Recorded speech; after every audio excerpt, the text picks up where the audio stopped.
Hey everybody, it's Mitch, and welcome to my next video, or to my live stream rather. And yeah, we are going to be talking about some Dungeons and Dragons again today. Going to be talking to you about well, everything that is D&D and answering your questions.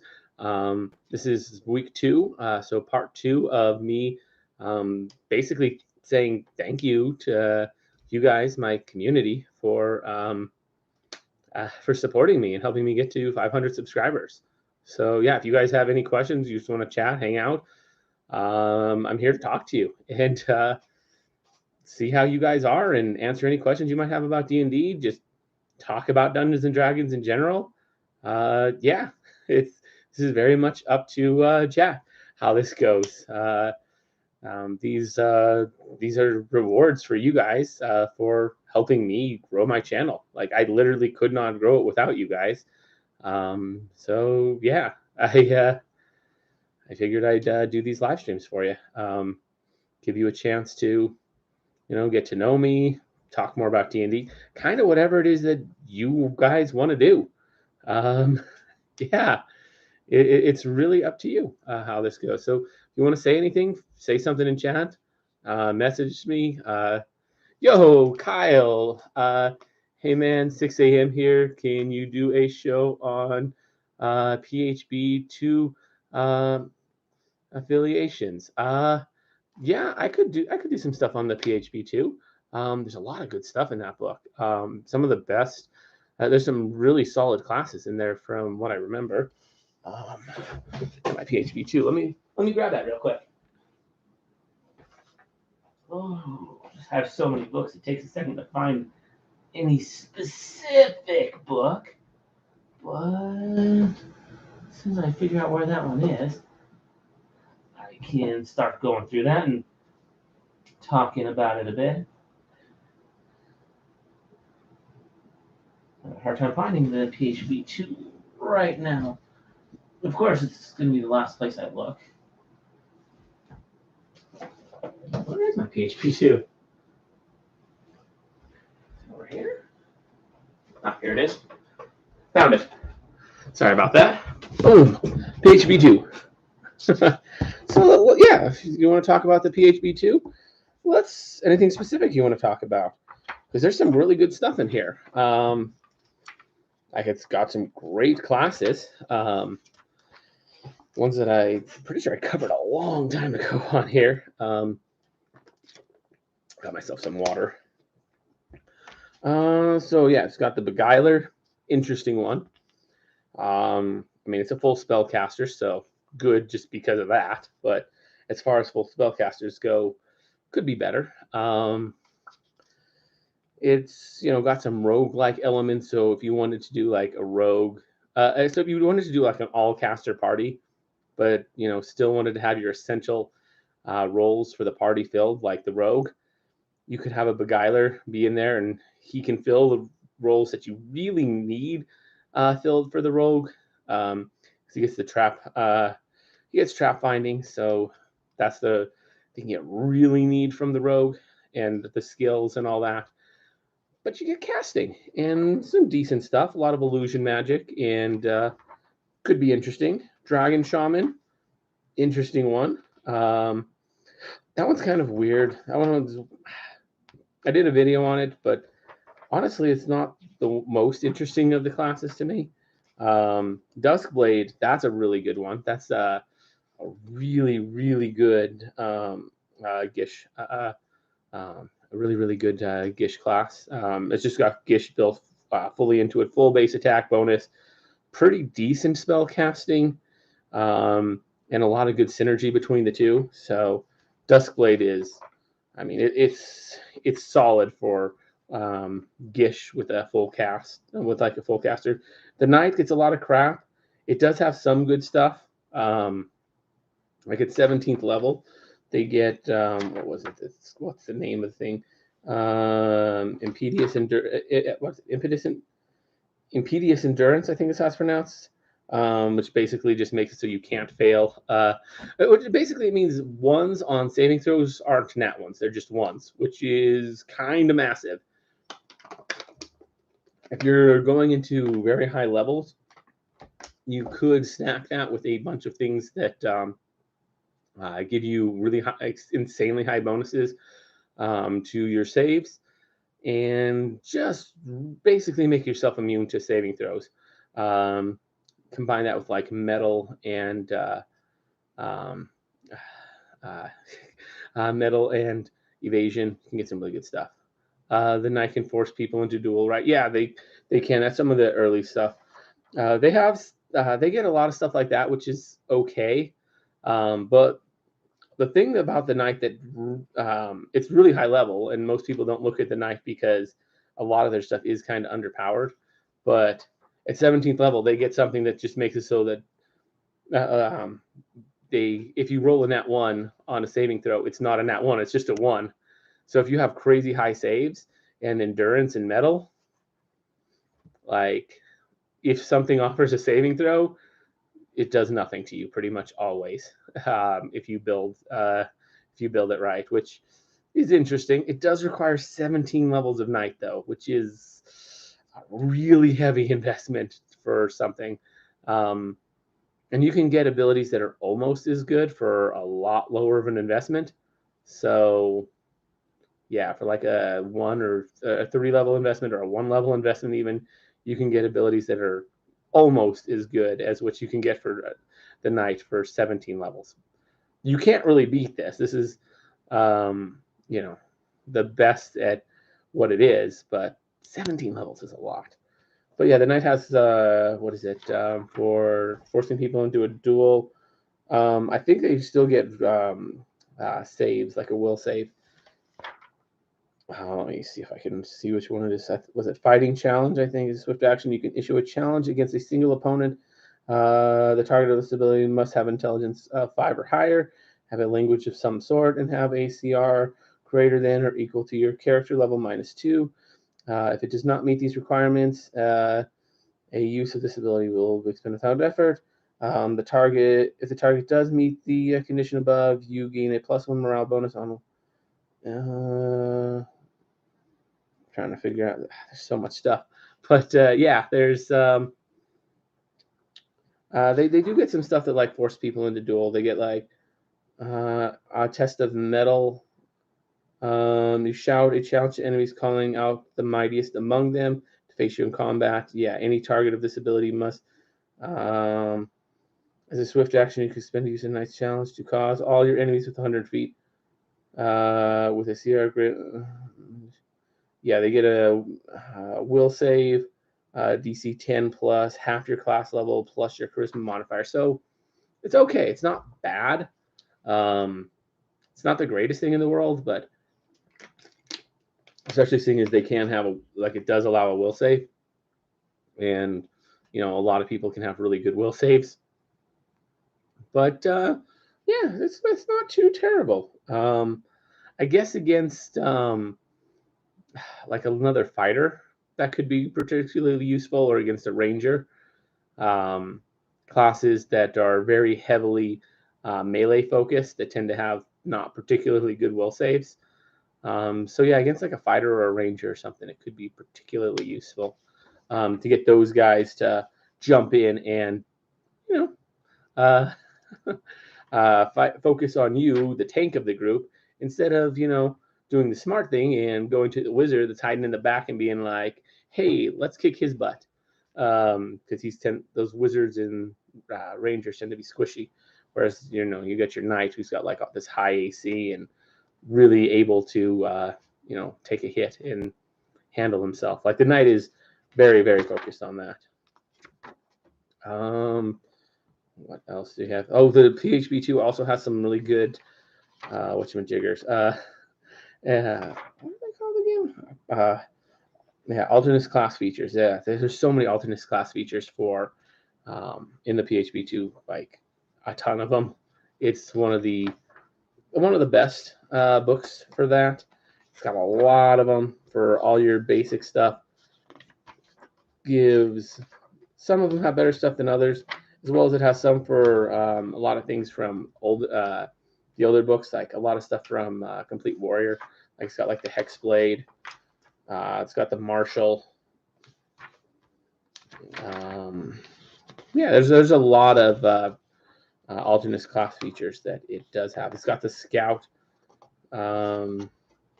That's complete adventure, I believe.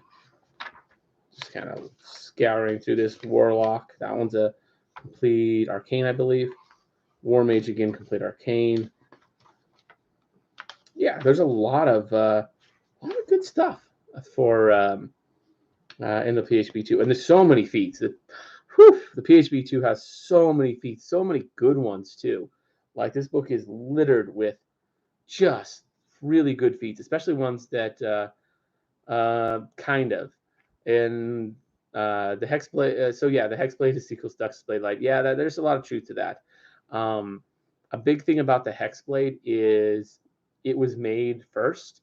It came out in the Complete Warrior, which was one of the first expansion books, which, because it was the first, it's one of the least balanced. There's a lot of really underpowered prestige classes in the Complete Warrior. It's just like, this is so bad. Like, why would you ever use this? And then there's some that are just like utterly broken. It's just like, why does this exist? This is just too good of a prestige class. It should not exist. Like the amount of damage and game breaking things that you can do with it is insane. The Complete Warrior is infamous for how poorly balanced it is. It's one of the worst balanced books in 3.5. So yeah, that's part of why the Hexblade isn't great. Is it's in Complete Warrior. It suffers from being one of the first. Yeah, they weren't balancing things great back then, and on top of that, like certain amounts of power creep came in through later books. So yeah,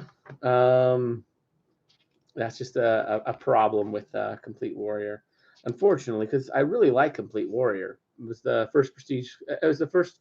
It was the first book I ever owned. Well, other than the core book, so it's the first like supplement book I owned. And yeah, it was. It's unfortunate that it's got as many issues as it does, but it just comes from being early. Let's see. I think there's some good spells in here. Let's. I'm just kind of glancing through. One thing with feats is I know PHP2 was really good for making it so that you can. I was making fighter really good. There's a lot of like really good fighter bonus feats. Like if you allow the PHP2, PHP2 really gave the fighter a big buff by just making a lot of good fighter bonus feats that a lot of them were like exclusive to the fighter, that so it helped the fighter out. Now it's still underpowered compared to the wizard and the sorcerer and the druid and the cleric. um, there's very little to get around that. I know, what was it? Just blanking the name. Why am I blanking the name all of a sudden? It's like I know I'm remembering the like less common part of the title, like the Book of Seven Swords or whatever. Tome of Battle. That was it. There we go. The Tome of Battle. Like the Tome of Battle, more than any other book, really gave fighter type classes. Well, created new ones, but it made these classes able to hold their own to a much greater degree against mages than any other book really did. So yeah, Tome of Battle is really good for that. I haven't looked into it as much as I should have, but I do know that it actually does make martial type builds viable in the late game. Early game, they're great. Like if you're just playing the first few levels, the martial type builds are perfectly fine. You can be a fighter, a barbarian. Those are going to work great. In fact, actually, barbarian on its own works fine. Barbarian's pretty strong. Does it hold its own with a sorcerer, wizard, cleric, druid? No, but it holds its own with everything else quite well. Like it competes with the Bard and the what else? The Bard and the Rogue and everything else just fine. The sheer amount of damage you can do with the Barbarian is absolutely ridiculous. The way you can stack power attack and rage, it's crazy. It's absolutely insane how much damage you can do stacking that. Yo, Coca-Cola versus Dr. Pepper. I'm mad I missed this. I just created a Dwarf Knight myself in 3.5 in a 3.5 campaign. Missed it. I've only been live for about 15 minutes. I got another hour and 15 minutes left. You didn't really miss anything unless you're planning on leaving. But let's see, just created a Dwarf Knight in 3.5. Oh, I love Dwarf Knights can be fun. Yeah, how it would work well with a Dwarf Knight, especially if you're thinking of maybe going like Dwarven Defender down the line. That could be kind of cool. Yeah. Although Dwarven Defender, I like it, but it's got its problems. The Knight, it does parry well with the Knight, though. If you're going to do, Dwarven Defender, Knight is probably the best entry requirement, or the best entry class to use. It was designed for fighter, but Knight works so much better. Knight didn't exist, back when the Dwarven Defender was created with the Dungeon Master's Guide. So yeah, but yeah, Knight Dwarf, very very good combo. You can do some pretty nice stuff. One downside to that is the Knight is somewhat charisma based, and dwarfs do get that -2 to charisma, so that kind of sucks. But the +2 to con and just a heavy focus on being a tank and just like defending, that I think works pretty well. Plus, I think Knights are required to be lawful, and dwarves have a very heavy lean towards law. So it works thematically that it makes sense that a dwarf would be a knight.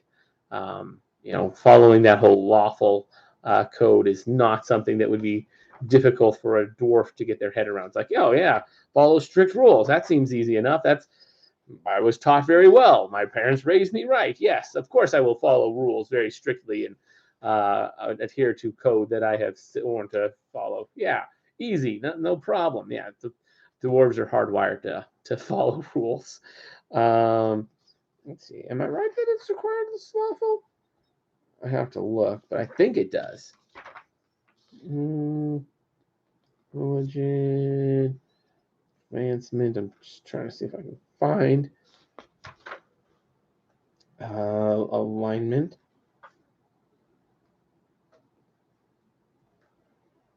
Yeah, I saw the X-Knight section. It says that if you're no longer lawful, you become an X-Knight. So clearly it must have a lawful requirement. Otherwise that wouldn't exist. There'd be no reason to say, oh, you're an X-Knight because you're not lawful, if you weren't required to be that. So yeah, that makes, that's a good one. Dwarf Knight, good synergy for the most part. The -2 charisma from dwarfs, that's kind of hurtful. That hurts the build a little, but I think there's plenty to make that work. That +2 to con, I think more than makes up for it. Depending on the way you're going for it, you're probably going to want to, with a build like that, you're going to want to focus more on the defensive side than the whole using your challenges. It's also been cool to stack Spirited Charge with the Lance. Yeah, that can be fun. If you're going to go that route, I'd highly recommend Cavalier as a prestige class once you get the chance. Cavalier is, if you're doing a lot of mounted combat, Cavalier, 100%. It is such a good mounted prestige class. The bonuses are ridiculous. I think it gives you, I think an extra like ×3 multiplier. So basically on all your lance damage, which is insane. Which it doesn't triple the damage. No, like it would basically add 2 to your multiplier. But still, like, that's crazy. Making your multiplier for your lance damage 2 higher, that is absolutely insane. So I've done videos about these subjects before, but like, if you had ×3 and then you took Cavalier, which gave ×3 as well, that's not ×9, that's ×5. But that's still really good, getting that time, doing 5 times damage, especially seeing as that would stack with like power attack, and a lance is and especially if you like, I think lance counts for two-handed weapon damage, so the amount of damage you can do with that is ridiculous. Like with two-hand damage, with two-hand damage at 20th level, you take off 20 off your base attack. Okay, well, that's going to add 4 times, and so that's going to add 40. But because you're doing 5 times damage, because Cavalier and Lance have those things when you're mounted, oh, well, guess what? Now that's an extra 200 damage that you're doing for your freaking 20 off your base attack. Like, what? That's absolutely insane. For every 1 you take off of your base attack, you get an extra 10 damage. That is absolutely insane how much damage you can do with that. So yeah, definitely recommend power attack, and very much recommend Cavalier if you're going to be doing a build like that. Yeah, definitely look into Cavalier for prestige class down the road. It's a very, very strong one. There's a few other good ones as well. There's one in Complete Adventure that's pretty solid for that. Wild Plains Outrider, I believe. That one's another one you might look into. Yeah, no problem. Wild Plains Outrider is another good one for that kind of build. And Halfling Outrider is good too, but that one's out of the question. I'm sure you can see why. Has a requirement of Halfling. You're a dwarf. Doesn't work. But Wild Plains Outrider will. Halfling Outrider is some really good stuff too. If you ever wanted to do a Halfling, a mounted Halfling character, but yeah, Wild Plains Outrider is another very good option if you're heavily focused on the mount. Yeah. So, but yeah, Cavalier's by far the best. It's so good for a mounted build. I mean, it's still going to be underpowered compared to a wizard sorcerer. Like, the game, that's just how it is. But it, if you, it's boring if you just play casters all the time. You need some balance in that party. And the amount of damage you can do is insane. You can just like drop people with one charge. But yeah, definitely want to take power attack, and definitely want to look into that. Those would be the 2 prestige classes I would look at the most. For the most part, I would almost always recommend prestige classes. You always want to look at prestige classes whenever you're building making a build. If you want to be like a strong, like overpowered character that just dominates everyone, prestige class is 100%. Always want a nice, good, solid prestige class because they're just good. They can add a lot of flavor. They can add a lot of power. Do you just want to go? You don't necessarily want to go like full into a prestige class and take all 10 levels. Sometimes you do. Other times you just take like a couple levels in this, couple levels in that, couple levels in this, and you can get some really good builds doing that. But yeah, taking just like some dip levels into some stuff. But yeah, I very much look into maybe even doing both Cavalier and Wild Plains Outrider. Both very good for that particular kind of build. Not terrible to go with all the way with Knight. I mean, like I was mentioning before, at 17th level, they do get a really solid ability, but it's a very heavy investment taking 17 levels of Knight. So it just really depends on what you're trying to do. Their 17th level ability is really solid defensively, though, making them, if you combine it with evasion and metal, and maybe a couple levels in paladin to get your charisma to AC. That's pretty solid. But with your low charisma, well, I'm not sure how low it is, but I know it's too lower than what you rolled because you're a dwarf, and dwarves are just not very personable. They're very non-charismatic in general. So that might not be the doing that route might not be the best for your particular build. I think focusing on the mounted stuff would be the way to go. Maybe look into some special mounts. Could be if you were going to go paladin, it's actually not terrible to take a few levels of that as well. Even though your charisma is not the best, you can still use it to get special mount. I don't think the knight. Do they get a special mount? Actually, I think they do. Yeah. But yeah, you could try and find a way to make your mount fly. Flying mount's always good. Flight, so good. You want to get flight if you can. It's one of the best abilities in D&D. Not being locked to 2 dimensions on the ground, it's just good. It's just really good to be able to fly over enemies. It's like, hey, yeah, they formed a wall. All right, I'm just gonna fly over it. Well, crap. And do you know how hard it is to form a wall that's like vertical? They either have to make a physical wall that goes all the way to the ceiling, which can be tricky to do depending on how high the ceiling is, and even harder if you're outside. Or just put a bunch of guys that are just stacked really high, which is really hard to do. So yeah, forming barriers against to stop flying creatures is tough. So yeah, although I mean you can use winds, but then if you have a good fortitude save, then that's not going to work. Yeah, because if you have a high fort, then you can fly through anything. So yeah, yeah, I think that's probably your way to go. Cavalier, maybe look into getting some wings. Yeah, Cavalier's just so good. It's just I can't really overstate enough how good the Cavalier is for a Lancer type build. If you're making a guy with a lance, and that's who's just a mounted combat guy with a lance, Cavalier. It's so good for that particular niche, which isn't bad. Like you can like straight up drop people like extra 200 damage for at the cost of 20 base attack is big. Like that's really big.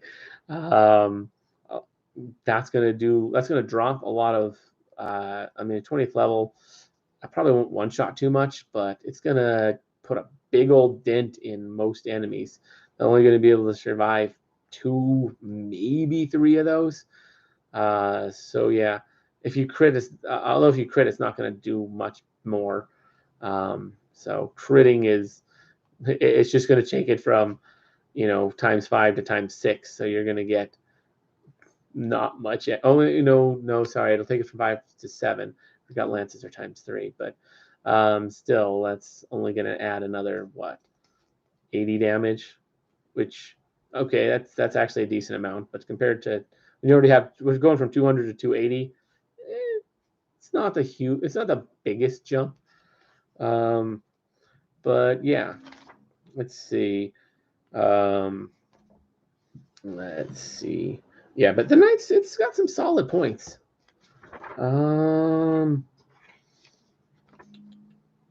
Yeah, the Knight is one of my favorite. It is one that I like more than I probably should, at least according to what everybody I know who's super into D&D says. Gotta stay hydrated. Anyways, let's see. Oh, and just the bonuses they get, like their armor master, I really like. Pretty nice being able to wear heavy armor without the penalties. It's kind of nice to be able to do that, because some of the penalties can kind of suck. But yeah, Knight's good, especially mixed with Dwarf. Um, yeah, and really good at defending as well. Um, let's see. Anybody else have any other questions or things that you'd like me to talk about? Or doesn't even have to be anyone else. It can be the same people as well. But does anybody have any? We don't have to stick with Player's Handbook 2 either. Like, Kyle just asked me to talk about it, so I'm like, yeah, we can talk about Player's Handbook 2 until someone else has something else they want to talk about. But yeah, the feats in here, there's some really good stuff, especially for the fighter. Um, they get ones that make like weapon focus and weapon specialization, like the fighter feats, because these are feats that only fighters can take. They got feats that have those as prereqs that actually make those feats much better and much more viable. Um, let's see. We got some meta magic, some tactical feats. Yeah, there's some pretty good tactical feats. Some spells. Let's see.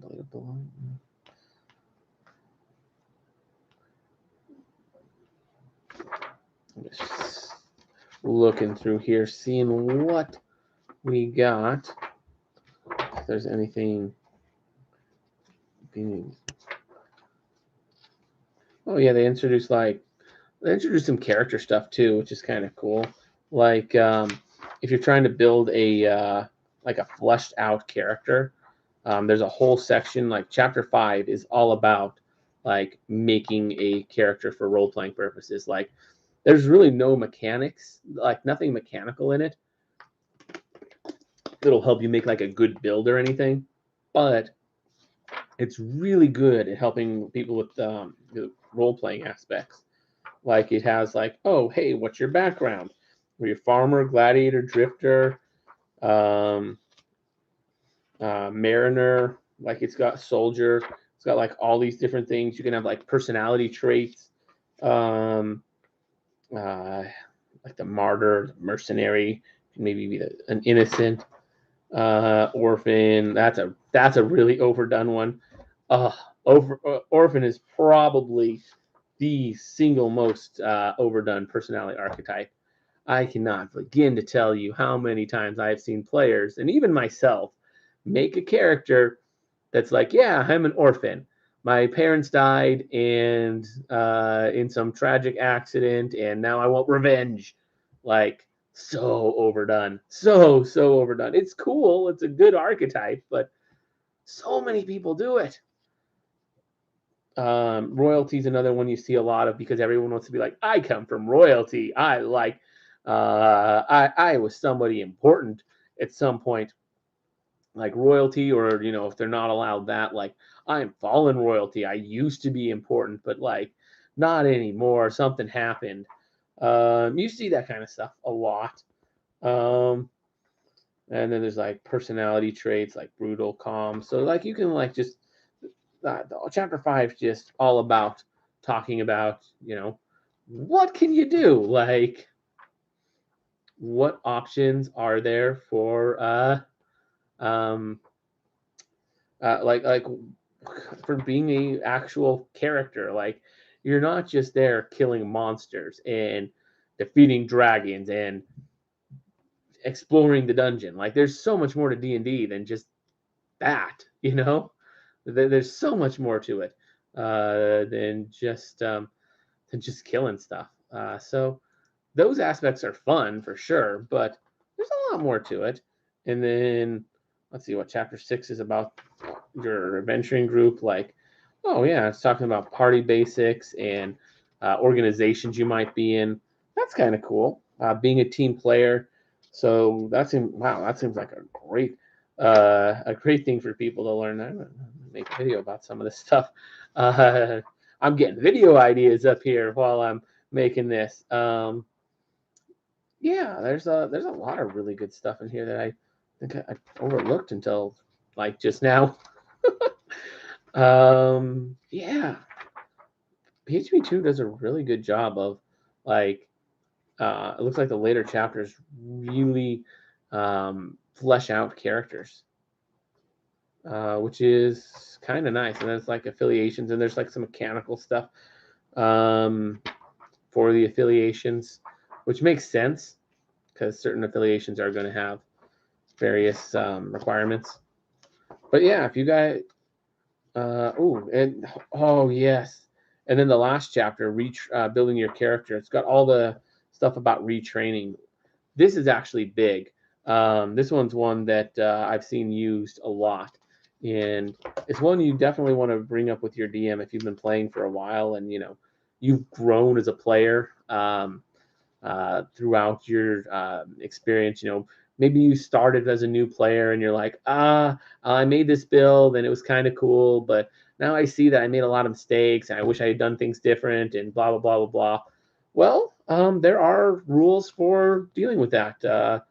You can completely change your character too. Like with one of them, it has a guy going from a fighter to a mage, which is kind of cool. Although in the process, you go back to like a commoner with nothing. But yeah, the rebuildings to you can basically change everything, which is pretty cool. Sometimes they require quests. A lot of times they'll require downtime. They're almost always going to require one or the other. And yeah, that's a really good section to look into if you have a character that you're thinking about. Ooh, maybe I don't really like the direction my character is. I didn't plan him out as well as I would have liked from the start. Let's I have some downtime on my hand. We have some downtime as a party. Let's change things up a bit and make my character a little more optimal.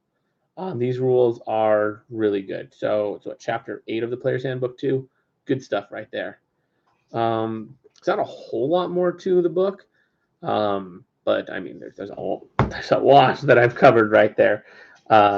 Classes, feats, so much stuff.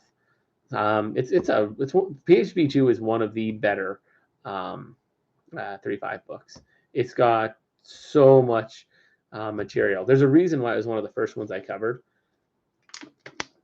It was just the classes, since I'm really only covering classes, races, and prestige classes, and PHP 2 did not include any new prestige classes or races, so nothing to cover there. But the classes in the PHP 2 were some of the first that I did cover on this channel years ago, back when I was still doing this kind of as a hobby and didn't really know what I was doing. I still don't, but I'm figuring it out. I know a lot more than I did when I first started this channel, which you might be able to notice a difference in video quality when you look at my videos on like my initial videos on like the Knight or the Duskblade or what's the other one? The Dragon? That wasn't the Dragon Shaman, was it? Was it the Dragon Shaman? I'm trying to remember exactly what the classes are.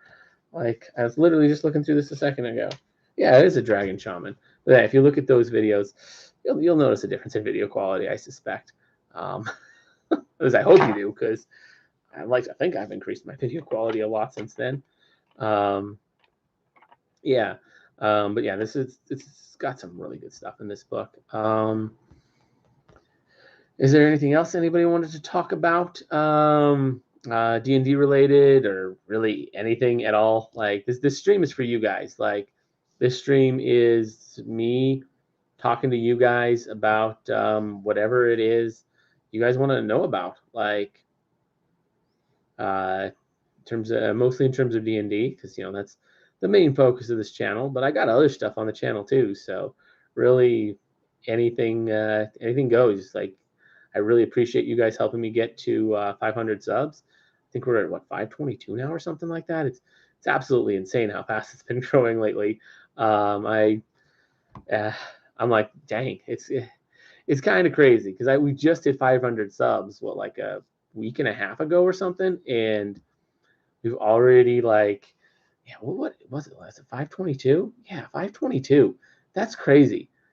we gained like just 22 subs. We gained like 22 subs in just like a week and a half. Like, what? That's insane.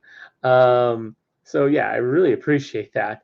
And we will be doing more of these live streams. I have what 3 more of them scheduled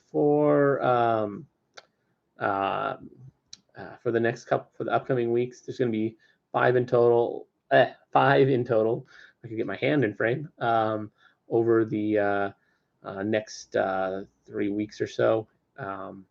All for hitting 500 subs, all an hour and a half long. I'll explain all this in my 500 subscriber thank you video if you saw that. Yeah, so definitely going to be doing more of these. If we hit 1,000 subs, we'll probably do even more. Now, when we, yeah, so I am starting a, I enjoy listening to your content. I've been playing D&D for a year and a half now, and have really started recently getting more into it. Awesome, glad to hear it, man. I really appreciate the support. I'm glad you're enjoying my content. Yeah, that means a lot. It really, really does. I'm a little flattered, to be honest. That's awesome. Like, seriously, dude. Yeah, it's but anyways, yeah, I'm getting a job going back. I've been out of work for the last almost 2 years now, thanks to COVID, which has sucked. But I'm going back to work. Should be next Monday. I wasn't sure when things were. I wasn't sure if this would impact the stream today. In fact, I actually had something planned for that job today at this time, but he's rescheduled last minute. I was going to like do this tomorrow, but when he rescheduled last minute, I'm like, oh, well, guess we'll do this right now, since this is probably when people are expecting me. So I'll hop on and do the live stream. Next week, I'm hoping to be at work though, so probably won't be doing it at this time, but I will definitely do 3 more live streams for you guys, and I'll let you guys know as soon as I know what the heck's going on. It's been kind of chaotic for me, yeah, I am going to be doing 3 more live streams. I'm going to try and get some more vids out for you guys. I've been struggling with that, but I do plan to get those out. I got a few in the works that that I'm planning on. I kind of teased it a little on the last one, but I am thinking of finally dropping my video on the Radiant Servant of Pelor. That's going to be the next one that I'm going to make. That's going to be not scheduled out like a million years. That one's going to be a pretty cool one. I'm thinking you guys will like that. I know I've got a lot of content that has to deal with the Radiant Servant of Pelor. I know my one of my most popular build videos that I've done, the Uber Healer tank, was heavily focused on Radiant Servant of Pelor, and I even did the follow-up, the Uber Healer tank version 2, which still used Radiant Servant of Pelor. So yeah, that video is going to be dropping soon. My prestige class review on it. I suspect it might do well, just because I've got a little bit of a history with that particular prestige class. So something tells me it'll do pretty good. Yeah, at least I'm hoping it will. I always hope the videos do well, but you know, sometimes I'm like, yeah, they probably won't.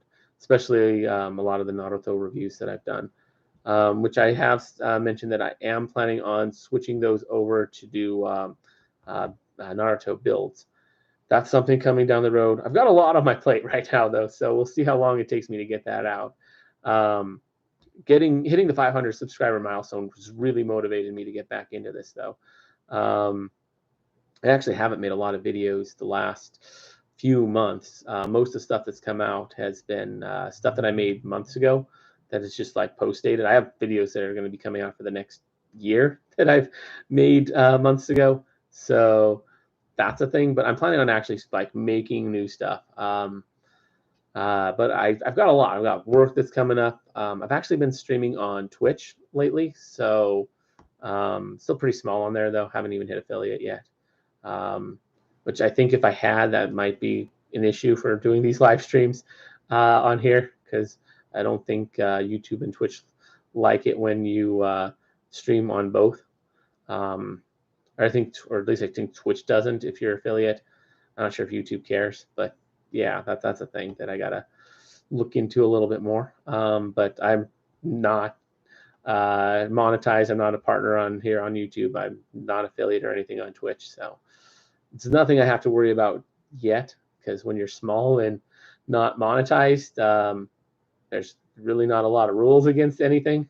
It's really only when you start getting monetized that becomes a problem. But that's more of a back end stuff. I don't know how much you guys care about that, but yeah, that is a thing that I've been doing. I've been streaming on there for a few months now, actually. But yeah, that's a thing. I think this is the first time I've mentioned it on this channel that I do stream on Twitch. But I actually created a second YouTube channel recently. You should be able to see that from the homepage. I got it linked. I didn't put much. It's the VODs channel of my Twitch streams. But yeah, on the VODs channel, there's a link to my Twitch. It's all like the same name though. Like it's all Mitch Burns. Like you can easily find that looking that up. I don't know if you guys care. I do play a lot of RPGs there though. Unfortunately, I can't do Dungeons and Dragons on there just because I don't have friends that want to be on camera. I just don't have a group that wants to play D&D on camera and is comfortable with that. Like, and that's just kind of how it is. If the other guys that I play D&D with aren't comfortable being on stream, aren't being on camera, then it doesn't happen. It's not going to happen unless I get mutual consent from every single person. I'm not going to be like, oh, you're not allowed in the game anymore because you don't want to be on the YouTube channel. It's like, no, I'm not going to do that crap. These are my friends. No. I've asked them, and it's like, hey, if anyone says no, it's not happening. That's and like no shame involved. Like, feel free to say no. But yeah, I've done some stuff with the guys. Like, I've done some videos where we've reminisced on the campaign that we're running, because I've been running for like 3 years. It's the Devil Conquest series. I really need to make part 3 to that. Still, I really need to like get the guys together. Like I get together for once a week, but I really need to like set a time to be like, hey, let's get together outside of that and just talk for however long it takes to talk about this section of the campaign and make a video for it. Because some of the guys are okay with that as long as it's like just their voice. Most of them are okay with just voice, but very few of them are okay with being on camera. So yeah, I clearly have no issue with it. I mean, if I had issue with it, I wouldn't be live streaming to you guys, talking with you, like trying to have a conversation with you guys right now. I definitely wouldn't be doing that if I had an issue with it. And I wouldn't have over 500 videos on this channel, all of which include my face prominently. And same with my Twitch channel. I wouldn't do that if I had a problem with it. I clearly am fine with it, but not everyone is, and that's perfectly understandable. But yeah, if you guys have any questions, like, yeah, this stream is this is your guys' stream, guys. Like, I haven't been getting a ton of questions, so I've just been filling time with things I think you might find interesting, like info about the channel and things that I've been doing online that you might be interested in. Maybe, I don't know. I've been just kind of filling the void with things that I think you might like and hope you do. I don't know. But this stream can very easily switch directions by you guys just like telling me what you guys wanted to switch to, since this is your guys' live stream, really. I mean, I'm the one on camera, but you guys are the ones who got me to 500 subs. I'm doing this for you guys. Like, yeah. But yeah, I figure giving you, like, anyone who's watching this is probably a fan, probably like wants to support. So I'm like, well, I'll give you info on what's coming up, what's all that good stuff. Why are you holding the line with 3-5? I'm 3-5 myself, but a hell of a lot of people have gone 5e. There's a few reasons why I've been holding the line with 3-5 and just really sticking to it. So what I really like about 3-5, I talked about this a bit in like my D&D 3-5 versus 5e video, but my main issue, well, one of my big things is I started with 3-5. I have so many 3-5 books. I'm very heavily invested into it. I have this YouTube channel that's all about D&D 3-5. So, you know, I've got a lot of things that hold me to it, but that's not really the only reason. I've played 5e. I gave it a chance, and it was fine. I liked 5e. It was a good system. But when I played it, I just felt it was so lacking. I was playing it, and I'm just like, okay, I want to do this. And it's like, well, you can only attune 3 magic items, and finding magic items is actually pretty hard to do. They're pretty rare, and you really just, it's just had such a low focus on it that using magic items to get the stuff you want was hard, way harder than it is in 3.5. And then on top of that, like, getting like building a build around a specific theme is just really hard to do in 5e. It's just making a build in 5e, to me it felt so much like, okay, well, here's your classes. They each have 3 subclasses. Which one do you want? Build 80% done, and there's not a whole lot you can do to tweak it to make it exactly the perfect build that you have conceptualized in your head, which I didn't enjoy that. I didn't enjoy how limiting it was. Yeah, there's options, but I love how in 3.5 it's designed in a way where it's all about, hey, here's a bunch of stuff. Figure out how to mix and match things together to get yourself the build of your dreams.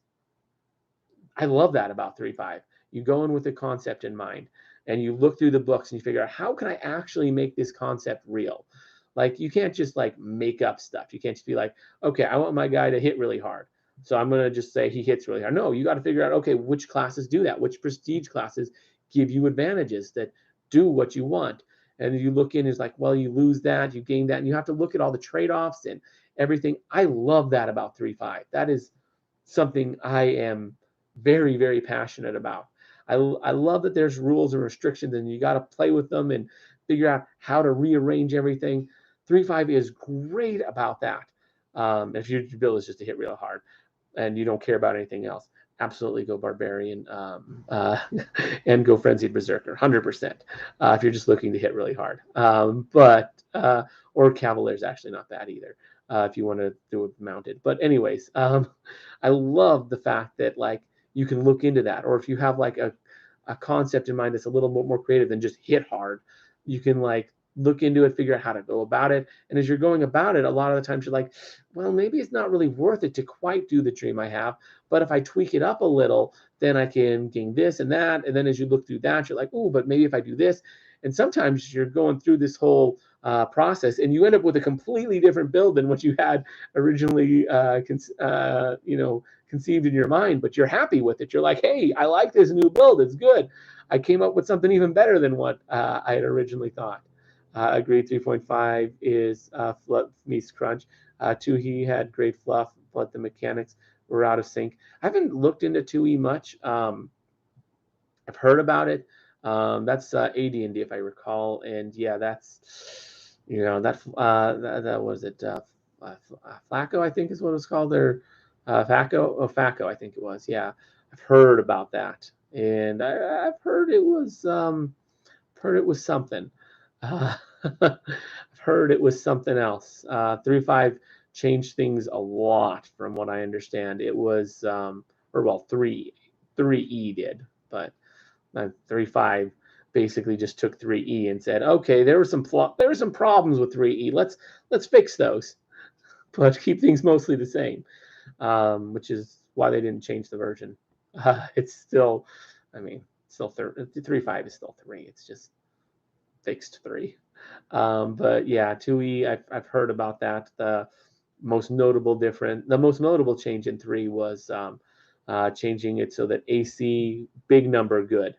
Um, that's I think that's the most notable one because like in previous systems for Dungeons and Dragons, you wanted a low AC because low AC meant you were hard to hit, and um, basically you could only get it so low. Whereas in 3.5, they made it so a big number is good, and that made it so that high level characters are basically impossible to hit by low level characters, and high level characters can hit a high level character can hit pretty much any low level character without even with a really crappy roll, which is interesting. There's definitely some serious power creep in 3, and that's intended. Like the amount of like power that you gain as you level up is ridiculous in 3. So much more so than other versions of Dungeons and Dragons. Like I know 5e, they really lowered it down. The difference between a level 1 and a level 20 character in 5e, so much different than in 3.5. Like a level 1 is so much weaker than a level 20. The way 3.5 is designed is every time you level up twice, you double in power. So if you level up 4 times, you're 4 times stronger. If you level up 6 times, you're 8 times stronger. That's the way 3.5 was intended. Um, and that's even how like experience is calculated.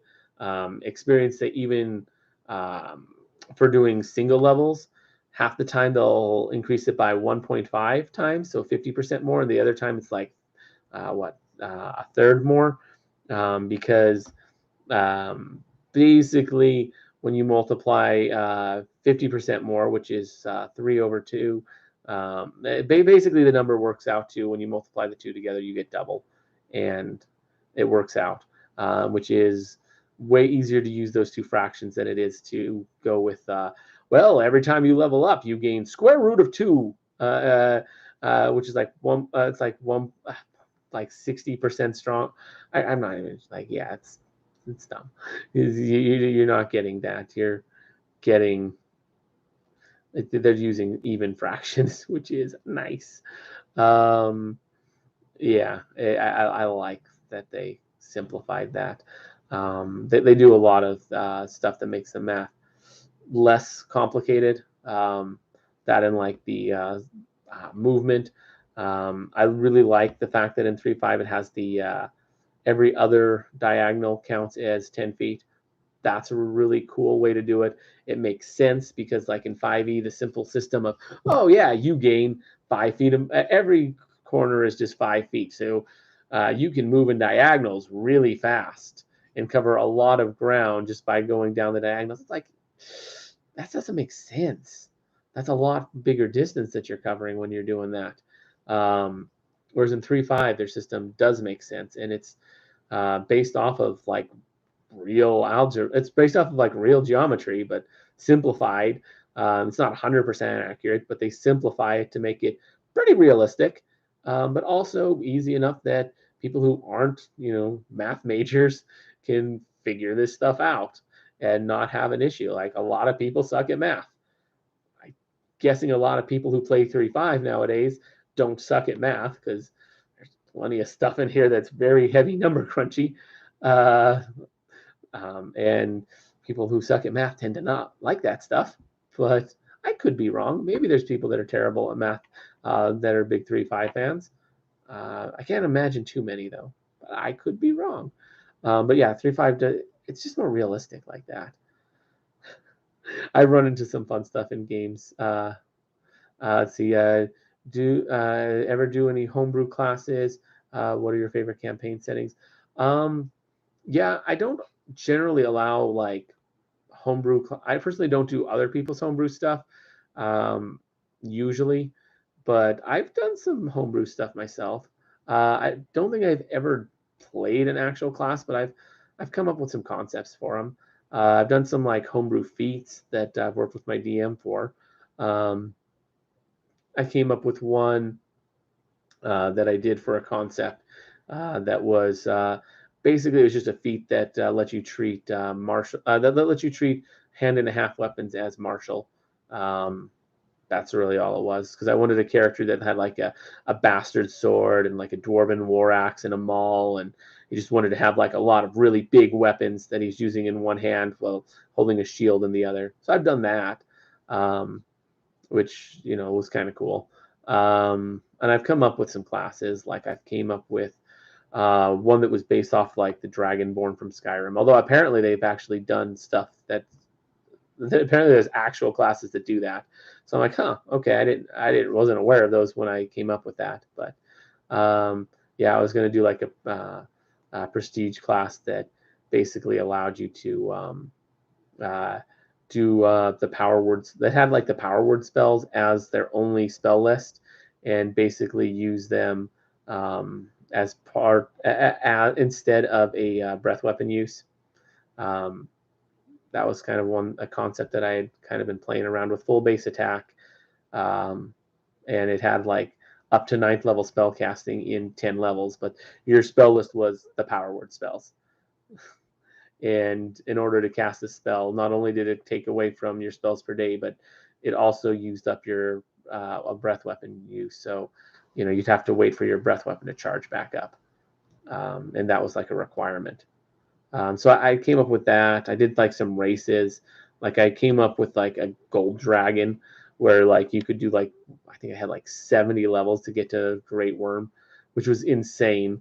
But to be a Great Worm gold dragon, it probably would take an insane number of levels, to be real. That's a really, really good race to play as. So yeah, that was some stuff I've done. Campaign settings, I don't usually do a lot of campaign settings personally. I tend to stick with homebrew settings. So pretty much every setting I've ever played has been, I guess it's the Greyhawk setting typically, but like I don't play with like, it's like, oh, this town is here, this town is there from books. It's like, no, I'm like, all right, I'm gonna make up a complete world, like or if I'm not the DM, like the DM makes the world, they make the map, they create everything in. Yeah, I've had some interesting ones, but generally the settings are that I play are very much tailored to the specific campaign, but usually Greyhawk, for the overall just like lore and all that fun stuff, like who the deities are and all that. Usually go by those rules, and by what races are common and things like that tend to follow fairly close to Greyhawk. But yeah, I tend to stick mostly to homebrew stuff, where whoever's the DM, they just create a world. I enjoy those personally. I generally create the entire world. I rarely ever do pre-made stuff, just personally. I think I've done it before, but it's usually stuff that the DM made specifically for this. Although I've seen them do like ones where they've reused old campaigns. I've seen that happen before. Those can be fun too, because even if it's reused and someone else is running, you can get a very different experience between one group and the next, because people play different. That's going to happen, and that's really cool about D&D 3.5. That your experience is going to vary greatly depending on what you're doing. Like it's just such a collaborative experience, and that's one of the things I love about 3.5. I guess not even 3.5, just tabletop RPGs in general. Like that's not even just a Dungeons and Dragons thing. That's a tabletop RPGs thing. Pretty much every tabletop RPG, it's a collaborative experience. The DM has a heavy say in things, but the DM doesn't get to control the players. And depending on what the players are doing, you're going to end up with a very different experience. So yeah, I find that it can be quite fun. I really like 3.5 and Dungeons and Dragons in general. It's a great way to just have fun with friends. Like I'm a nerd. Like if you couldn't tell by the fact that I run a YouTube channel about Dungeons and Dragons 3.5 that also has, you know, Naruto videos every so often and various other nerdy stuff. And the fact that if you start digging into like some of my very first video where I describe the channel, I describe it as as a nerd's channel, because originally I didn't plan on this being like solely D&D 3.5. That was always like a heavy emphasis. Like I'm always like, if you look at my first video, I described the channel as it's a nerd channel, but D&D 3.5 is the big one. I think I specifically emphasized it's the big one multiple times. It's a little cringe how I how I did that. At least I find it bit cringe, but yeah. That was my very first ever video, which was just like a channel introduction. I'm like, no one's gonna watch it, at least not right away, because it's literally the only video on the channel. But I made it anyways, and yeah, that's it's still on there. It's literally the first video. If you ever sort by oldest videos, it's right there. But yeah. Anyways, I'm a huge nerd, so. What I love about D&D 3.5 is, and just Dungeons and Dragons, is you get people together, generally other nerdy guys, and not even just necessarily guys. Like occasionally you get girls too, which is cool. I have no issue with that. I wish more girls would play, to be honest. But let's be real. D&D is a mostly male hobby. Um, Sucks, but true. But yeah. Um, Great game, and you just get like all these like-minded nerdy people who uh, just love fantasy, and you get them together and you just all have a good time. It's a great way to make friends with other socially awkward nerds, where you can just kind of be yourself and have fun. Like that's one of the best things about tabletop role-playing games out there, is the fact that it just brings it brings socially awkward nerds like me and probably you together to like have a good time, be ourselves, hang out, make friends, do things that we're tend to be pretty bad at normally, and actually get a chance to do these things, which is nice. Um, I don't know, and every table is different too. Like that's one thing that a lot of people don't realize about Dungeons and Dragons is if you played it once and you didn't like it, that doesn't mean you don't like D&D. You just might have had a group that had bad synergy with you. Maybe you sat down and you're like, oh, these guys are just crunching numbers all the time. I don't like that. I would rather role play.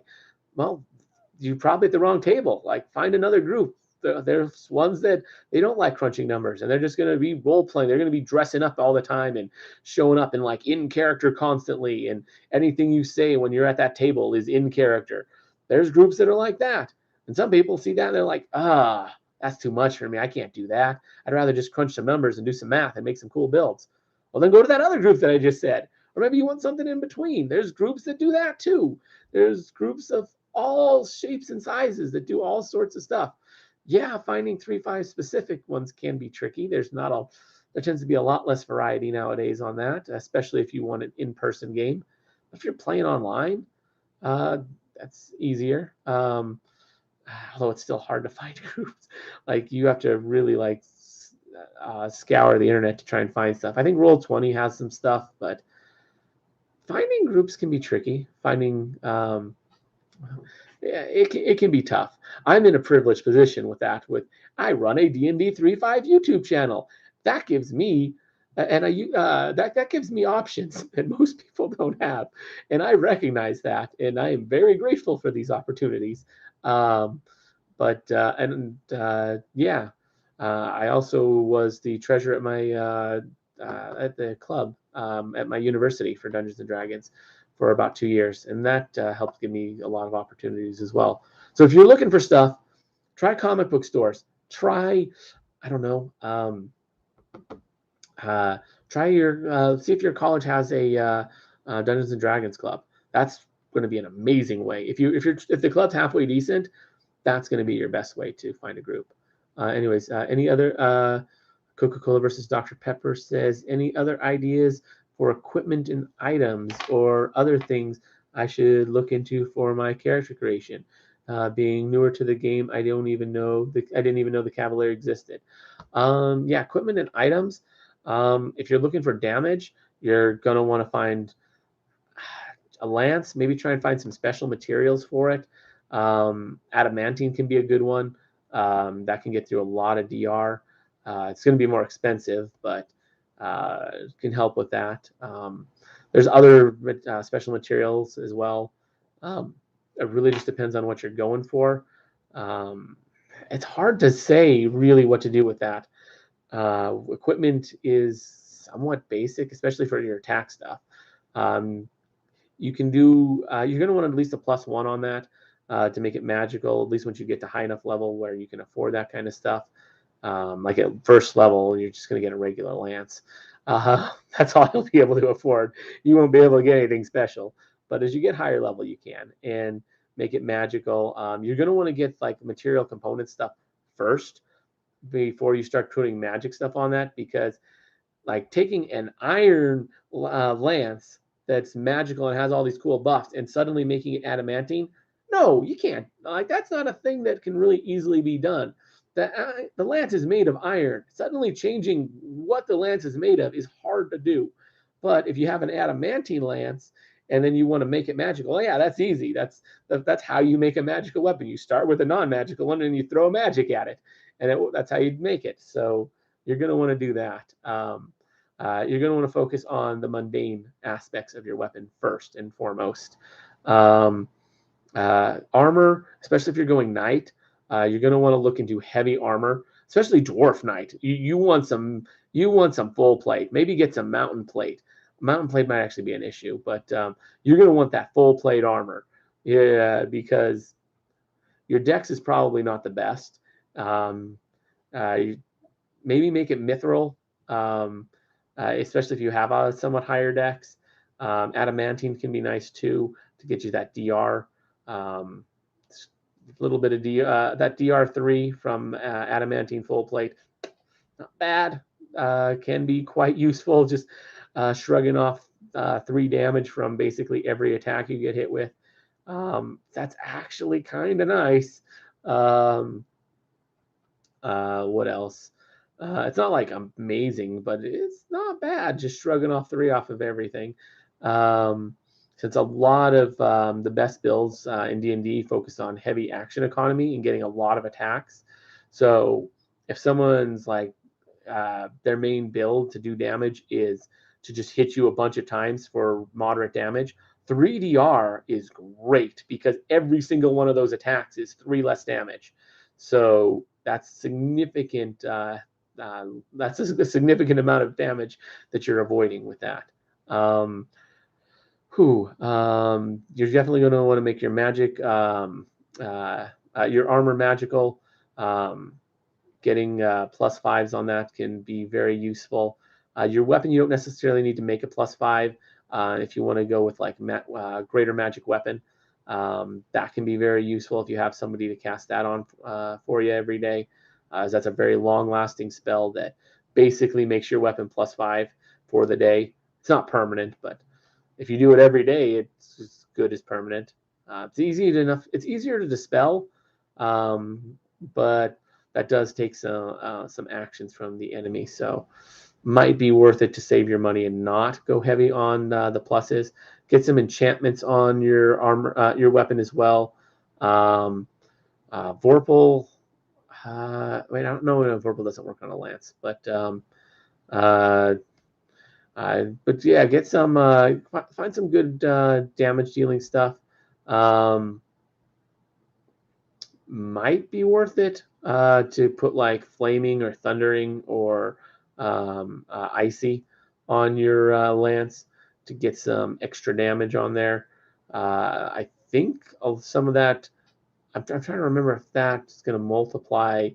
Oh no, typically it wouldn't multiply with your crit mods. But yeah, I'm trying to think. Yeah, no, I don't think those would be super great, but there are definitely some things you can do. Things that make you more likely to hit would probably be better suited for a Lancer type build. Um, things like Ghost Touch or something. Things that are make it so you can get around defenses to make it so that you can more consistently deal that crazy damage that you can do. Um, yeah. You might want to focus on defense, maybe take a Cloak of Resistance. That can be nice. Yeah, there's a lot of really good stuff. Definitely, yeah, definitely look into some of that. Let's see, in terms of feats, um, stuff to do more. I think Cavalier. I think you're going to need like ride by attack. So you're going to want ride by attack for sure. I think that might even be required to get into Cavalier. But you definitely want ride by attack if it's not one that just Cavalier gives automatically. That one's amazing for a mounted build. Um, Cavalier is just going to give you a lot of the stuff you want in terms of feats. Trying to think what else would be good.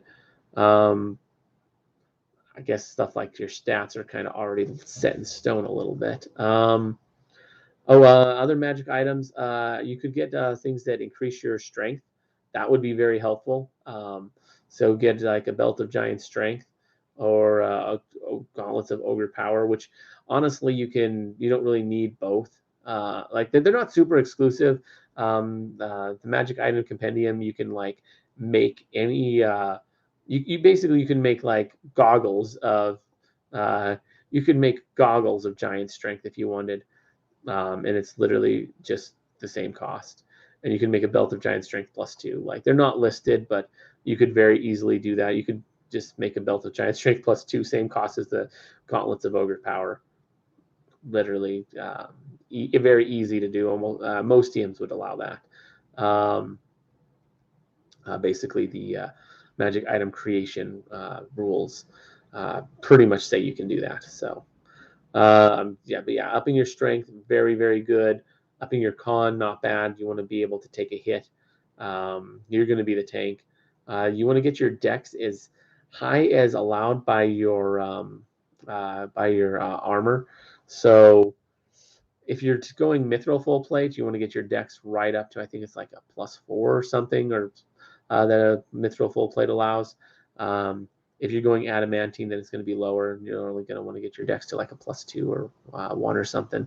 You don't want to go too crazy with it if that's the case. It really depends on which options you want to go with. There's so many different ways to play things out. But Ring of Protection, standard AC one, really good. You're going to want a shield. Oh, a rider shield's probably ideal. And yeah, you'll definitely want a rider shield. Um, it is an exotic shield, but it's a really good one. I would highly recommend looking into that. You might need to maybe drop a level in fighter. And when you drop that level in fighter, you can there's a variant rule that instead of tower shield proficiency, you can get one exotic shield instead, which technically tower shield's an exotic shield. So really, fighters don't get tower shield proficiency. They get proficiency with one exotic shield, and tower shield's just the only exotic shield in core. Technically, that's how that works. But yeah, drop one level, choose your shield as the rider shield, and then you still get your bonus feat too, which is kind of nice. So you can make that something. I would a one level dip in fighter for that would probably be worth it. That way you can make your shield's AC bonus affect your horse too. That way your horse isn't just dying and getting hit real easy. Let's see. Kyle saying, have you made any custom magic items for your campaigns? If so, I'd like to hear about them now or on a later show. Yeah. I mean, for custom magic items, some of the stuff we've done have been things like just basic stuff where we just use some magic item compendium stuff to like throw a bunch of crap onto one item.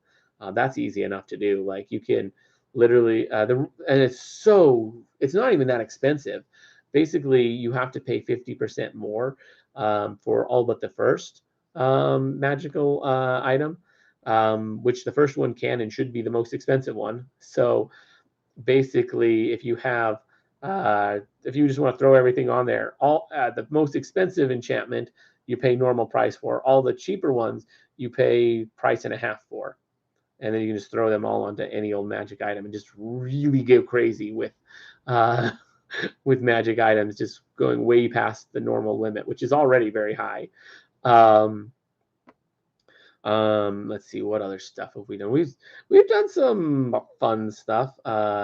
Not everything that I've made has been completely PG. I've kept it fairly clean, but I've done some stuff. Some fun with magic items specifically. Oh, what else have I done? I can't think of. I haven't done too much other than just like powering up magic items to crazy effects where you can just like, yeah, I got a ring of a ring that just gives me all sorts of bonuses. So just ring of protection and universal energy immunity and blah blah blah. And it's like it's got like everything on here. Can be pretty nice to just have like a ring or something with just insane crap thrown on it. But yeah. I haven't done anything too crazy other than just throw a bunch of stuff, a bunch of existing effects from other items all onto one item. I haven't come up with I can't think of too many I've come up with on my own. Not that weren't just like artifacts. I mean, I guess this was a while ago when I was very inexperienced as a DM, but I came up with like a bunch of like unique artifacts for my first campaign where I did like, I'm trying to even remember what all of them did. I didn't even have like all of them figured out what they did. One of the few that I did was I think I had like the cleric had like it was like a cleric sword that like it did like healing damage. So whenever you hit somebody with it, you healed them. So you could do uh, like a lot of healing really fast just by attacking someone with a sword. It's a little broken, and I wouldn't recommend putting that in a game, but I've done that before. I did like a Lord of the Rings style game once where I did where I like tried to make like the ring from Lord of the Rings, and it had like all sorts of extra effects on top of it, which was kind of cool. I put that on like the DMPC. Probably wasn't the best DMing choice to make a DMPC that had a crazy overpowered item and was still fairly competent as a fighter, because I like made my character like way better than my players, which don't want to do as a DM. That's definitely something you don't want to do. I personally highly recommend if you ever do make a DMPC, make them less good than your players. You don't want to make them too much less good, but make them about, I don't know, about 75% as good as your players. And in terms of like character creation and development, again, it's about 75%. And you don't want them hogging the spotlight. You want them to have a significant enough role that your players care about them, but at the same time, you want your players to be the stars. Your DMPC, if you're using one, shouldn't hog the spotlight, or if he does, he should like do that and then bounce. Like he shouldn't be someone that's just regularly traveling with the party. If you have a strong, overpowered, DMPC that steals the spotlight, that's fine if he's like, hey, he's there for this one campaign or not campaign, this one session, or maybe like 2 or 3 sessions, and then he's gone, and then maybe he'll show up like a few months later. Like that's okay, but he can't be he can't be a regular, reoccurring at best. If you're gonna make him like super good, because the story focuses on the players. Anyways, yeah, I haven't done much with magic items, not too much really, a little bit, but that's not one I've played with making custom stuff too much. Partly because, have you seen the magic item compendium? There is so much stuff in there. There's not a lot of need to make really custom stuff. And especially with the rules on like that it creates on like mixing and matching stuff, yeah, you can just say, yeah, let's throw everything together and let's just throw all this stuff on one item. You really don't need to customize too much, make too much custom stuff. Plus, I really like the idea of just going with what the game has and trying to find stuff. DM should act out the role of NPC hirelings or cohorts of PCs. Hirelings, absolutely. Cohorts, I usually let the players play the cohort for the most part, although occasionally I'll often give them like some direction on what to do with the cohort. And if sometimes I'll take over the cohort, but I do get what you're saying about that. That is reasonable. Players tend to use their cohorts as sock puppets, but they're actually NPCs with their own ideas. I get what you're saying with that. Yeah, if players are just using them as sock puppets, that's problematic. I haven't had too much of that experience. Most of my players, they actually do play their cohort as their own character. Yeah, they play them as very close with with their PC. Yeah, they do that all the time, and that's normal. Like a cohort is supposed to do that. Like a cohort is like if we're looking at like Batman, and Batman is your player character, Robin is a cohort. Robin is Batman's cohort, like straight up. So that's the way you should look at like your cohorts is they're sidekicks. There's if your player character is the superhero of the world, then your cohort is their sidekick. They have their own unique stories. There are their own people. But they live in the shadows of this other guy and they follow him around closely and they like him a lot. That's a thing. Um, so yeah, cohorts versus uh, that's a tricky one.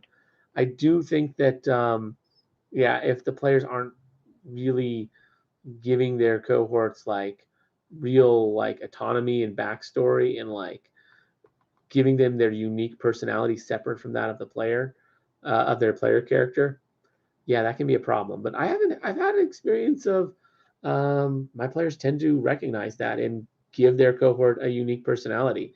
It's kind of their chance to play as two characters. And yeah, but I see your point. And yes, DMs absolutely can control the cohort. But I see it as more of a collaborative effort. And um, I see it being that the PC, I personally have found that PC should control the cohorts most of the time, for the most part. But I have no issue, giving my players directions on how to play their cohorts. Like if something happens and they're treating their cohorts badly, I'll take over the cohort 100%. If they're if something happens with the cohort, I might say, hey, your cohort's going to have such and such motivation. Kind of work that in. Like, give them some directions on what to do with the cohort.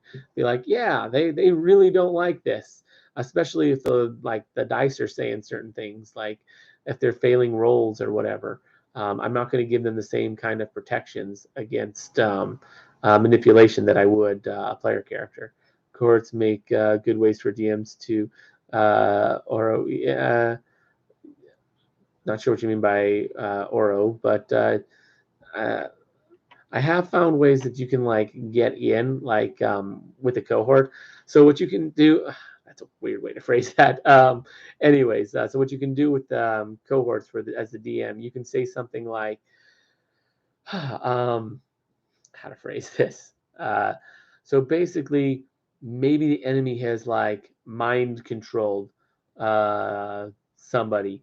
Um, a cohort would be a great person to have like infiltrate the party because you can like take over you can take over all the cohorts and be like, okay, some of them are acting normally, but one of them is an imposter, and like you could very easily do something like that. And like you say, prompt players when they're stumped. Yeah, that could work as well. You could definitely have cohorts do that. DMPCs also work pretty good for that. If you have just a DMPC, just be there and be like, oh yeah, your DMPC figured it out. Yeah, I've done stuff like that. But cohorts work pretty good for that. DMPCs are, you got to play those carefully. Uh, I generally only ever do a DMPC if the party isn't balanced. If it's missing a critical role that could be problematic, like the players get together, they all make their characters like, hey, there's no healer. I guess I'll make a DMPC healer. Or, if there's a very trap heavy game and you're planning on throwing a lot of those at them and your players, nobody makes a rogue, okay, you might want to make a DMPC rogue. Or the Geiler works too, or Ninja, or really anything with trap binding. Yeah, you'll definitely want that. But that's generally when you want to run a DMPC, and you generally don't want to optimize them as much as your players. You want to optimize them less than what the players are, but still close enough so that they're helping, and the players aren't like, this DMPC sucks, he doesn't do anything. You don't want that. You don't want your players roasting your DMPC and talking about how terrible they are. But you don't want them hogging the spotlight either. You want them contributing and doing a fair share of the work, enough that the players are like, yeah, he's helpful, he's good to have around, but also isn't stealing the spotlight. It's a tough balance. I'm not even that good at it, to be honest. But yeah, DMPCs are a tricky one. Cohorts can serve a lot of those same roles as well. Well, it's about time. I've hit the hour-and-a-half mark, so I think I'm going to wrap this up, but I will be back. I'm not sure when exactly. Probably depends on if I start work. So I am starting back to work next week, hopefully. Fingers crossed. If that's the case, definitely not having this at this time. The time will be changed to some other time, like might have to move it to the weekend. And if I do move it to the weekends, it will be, I'll do one this Saturday, like beforehand, so that you're not going like almost 2 weeks without one of these. But yeah, I'll let you guys know as soon as I know what's going on. And yeah, hopefully you won't have 2 weeks. Like if I find out like Sunday night that I'm starting work Monday, it's like, oh, well, okay. If that happens, then yeah, there probably won't be, there'll be a long gap, but assuming I get some heads up on when I'm working, I won't give you too long of a gap. I'll let you guys know as soon as I know. Yeah, but I am going to be doing 3 more hour-and-a-half live streams for hitting 500 subs. That much will be happening, and it's going to happen within the next 3 weeks. So yeah, 1 each week. So yeah, I will see you guys in the next one. Yeah, thanks for hanging out. So as always, I'm Mitch. I'll be seeing you.